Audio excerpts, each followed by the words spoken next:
नमस्कार हमारे प्रिय दर्शकों को हमारा नमस्कार।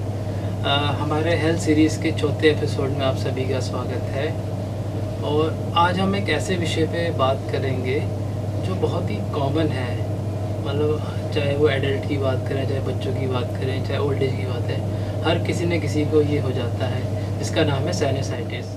हमारे बीच उपलब्ध हैं इस विषय में बात करने के लिए डॉक्टर करुणा, जो she is more than 15 year experience and now she is currently with cycle new hospital. Ma'am, we welcome you.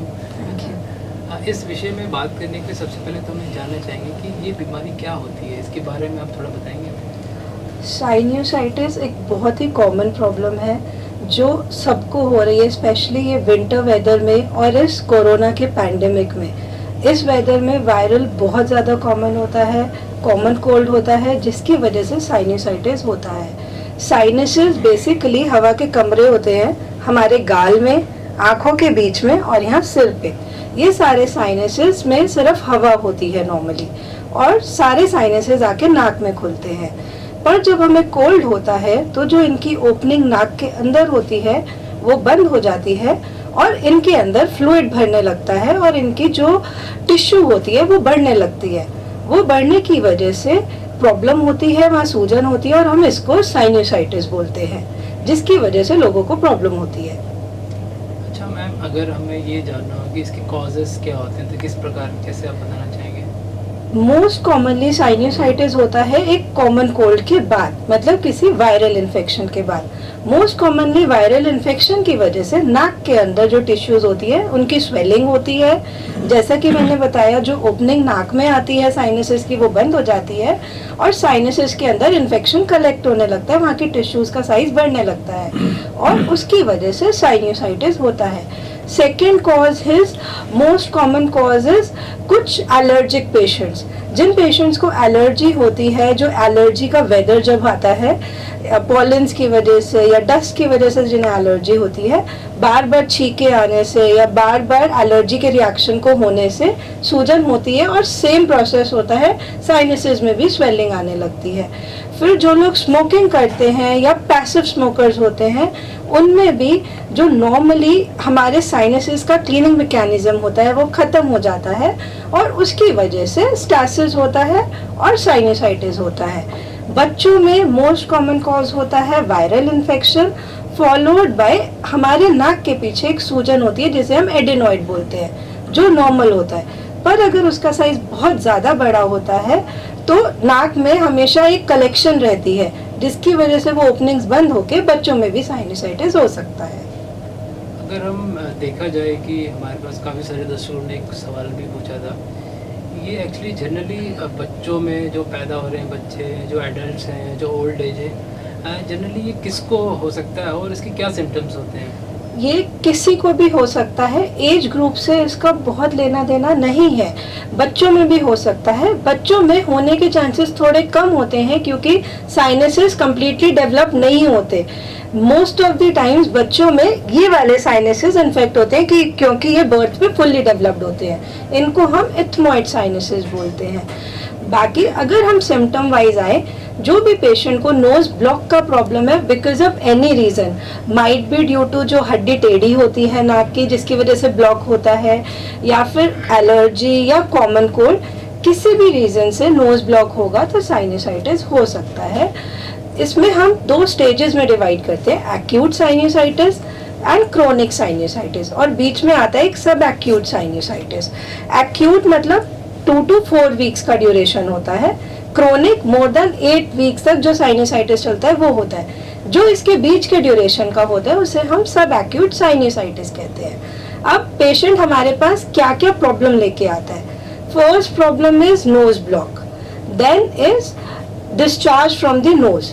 कभी कभी वो पस जैसा डिस्चार्ज भी होता है क्योंकि जो साइनसेस में कलेक्ट हुआ है वो वाला पस भी निकल सकता है। Then is heaviness of face, eyes के बीच में, फेस के ऊपर। जब हम ऐसे बेंड करते हैं, जिनको साइनसाइटिस होता है, बेंड करने से यह हेडेक होता है जिसको हम बोलते हैं रीडर्स हेडेक, क्योंकि झुक के हेडेक होता है वो।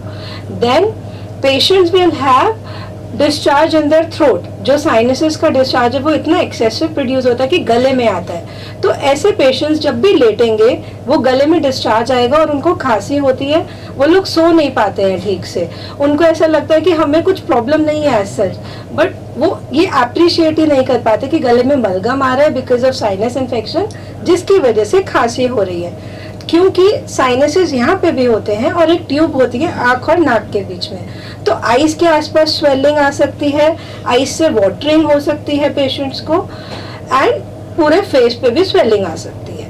Then there is one more tube which connects our nose through to our years.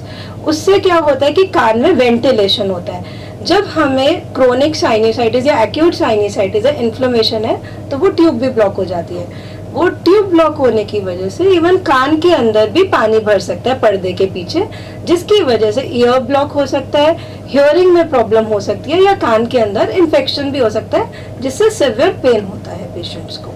और ये बच्चों में ईयर पेन ज़्यादा कॉमन होता है। यस डॉक्टर करुणा, और लास्ट में मैं एक सवाल ये पूछना चाहूँगा कि हमारे दर्शकों के लिए, इसके अगर हम ट्रीटमेंट पॉइंट ऑफ व्यू से जाएंगे तो हम किस तरह से इसका इलाज कर सकते हैं? अभी जब पेशेंट हमारे पास आता है, हम पहले पूरी हिस्ट्री लेते हैं।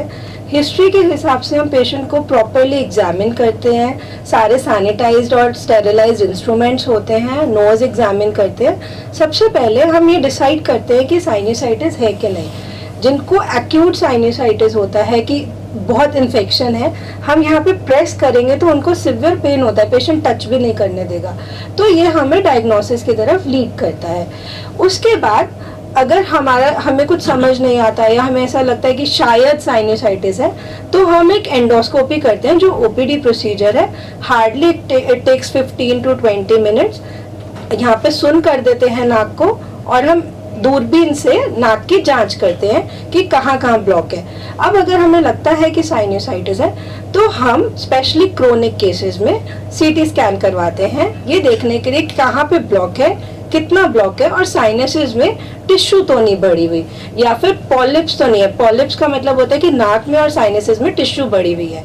अगर पॉलिप्स होते हैं तो थोड़ा सा केस को हैंडल करने का तरीका डिफरेंट हो जाता है हमारा। अब हम आते हैं ट्रीटमेंट पे। ट्रीटमेंट में हम पेशेंट्स को जो ट्रीटमेंट अकॉर्डिंग टू कॉज होता है। अगर वायरल है तो ऑब्वियसली वायरल अपना कोर्स लेगा। हम ट्रीटमेंट देते हैं एंटीबायोटिक्स, एलर्जी के लिए ट्रीटमेंट देते हैं, कंजेशन कम करने के लिए देते हैं, सूजन वगैरह कम करने के लिए दवाइयाँ देते हैं, और पेन किलर्स देते हैं। जो वायरल है वो अपना कोर्स लेता है, धीरे धीरे ठीक हो जाएगा। दवाइयों से हम पेशेंट की प्रॉब्लम कम करते हैं और ड्यूरेशन ऑफ प्रॉब्लम कम कर सकते हैं। देन अगर पॉलिप्स है या एलर्जी है तो हम एलर्जी का ट्रीटमेंट देते हैं। अगर नाक की हड्डी बढ़ी हुई है जिसकी वजह से रिकरेंट साइनसाइटिस हो रहा है पेशेंट को, तो वी एडवाइज सर्जरी। अगर पॉलिप्स हैं, पॉलिप्स बढ़ रहे हैं, तो भी हम सर्जरी एडवाइज करते हैं पेशेंट को। हमारे दर्शकों के लिए आशा करता हूँ कि बहुत ही सरल और बहुत ही सही तरीके से इन्होंने हमारे दर्शकों को समझाया है कि साइनसाइटिस क्या होता है, क्या इनके कॉज हैं, क्या सिम्टम्स हैं, और क्या इनके ट्रीटमेंट्स हैं। It was very nice talking to you ma'am, and मैं आशा करता हूँ कि अब हम इस एपिसोड से इजाज़त लेंगे और हम नए एपिसोड के साथ अगले सोमवार फिर से उपलब्ध रहेंगे। तब तक के लिए धन्यवाद, खुश रहिए, and have a nice day. Thank you.